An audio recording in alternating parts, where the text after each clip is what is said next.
Bonjour à tous, et oui, on est vendredi, et comme chaque vendredi, on parle diététique avec Aurélie Castagna.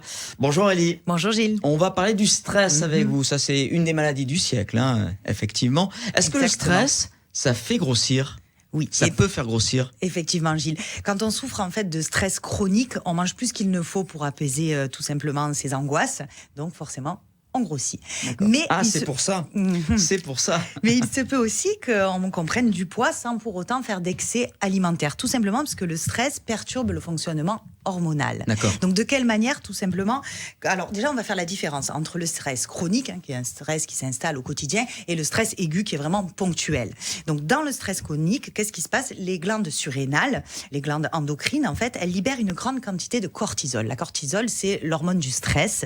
Et du coup, ça augmente les signaux envoyés au cerveau et ça augmente en fait les fringales. Donc on va vers une consommation d'aliments qu'on appelle aliments confort, c'est-à-dire tout ce qui va être fromage, chocolat, biscuits plutôt salés ou sucrés d'ailleurs, mais ça va augmenter les fringales. Deuxièmement, ça va augmenter le stockage du gras, tout simplement parce que le cortisol envoie un signal aux cellules graisseuses pour qu'elles libèrent un minimum en fait de graisse et qu'elles en retiennent un maximum. Vilain, donc vilain ça, cortisol, vilain. Voilà, et du coup ça va augmenter en fait les graisses au niveau abdominal. Donc ça, on sait très bien que c'est des risques cardiovasculaires augmentés. Donc ça, on n'aime pas du tout.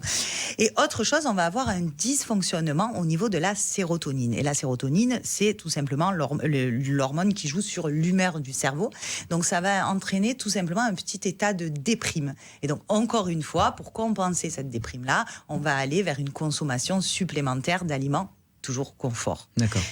Donc ça, c'est vraiment l'explication pour pourquoi le stress en arrive à nous faire consommer. Mais il y a du bon stress aussi. Avec le bon stress, on grossit aussi. Il y a du bon stress, mais du coup, ça va être un stress plutôt aigu. Ça va être un stress plus occasionnel, le bon stress. Vous voyez ce qu'on va appeler le bon stress. Oui. Donc celui-là, c'est tout autre chose. Ça ne va pas entraîner une prise de poids. D'accord. Mais ça, c'est vraiment sur le stress chronique.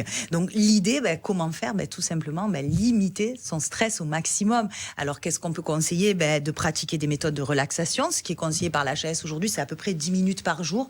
Soit du yoga, de la méditation, de la respiration. Ensuite, comme on le dit souvent... La réflexologie plantaire. Réflexologie plantaire, par exemple. J'adore. Voilà.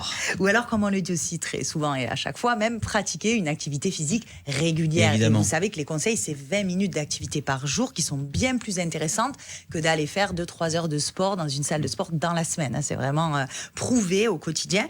Et la dernière chose, c'est de trouver un bon rythme de sommeil. Parce que aussi, le stress chronique, effectivement, chose que j'ai oublié de dire tout à l'heure, le stress chronique entraîne un dérèglement du sommeil et donc, du coup, ça augmente aussi la prise de poids. Bon.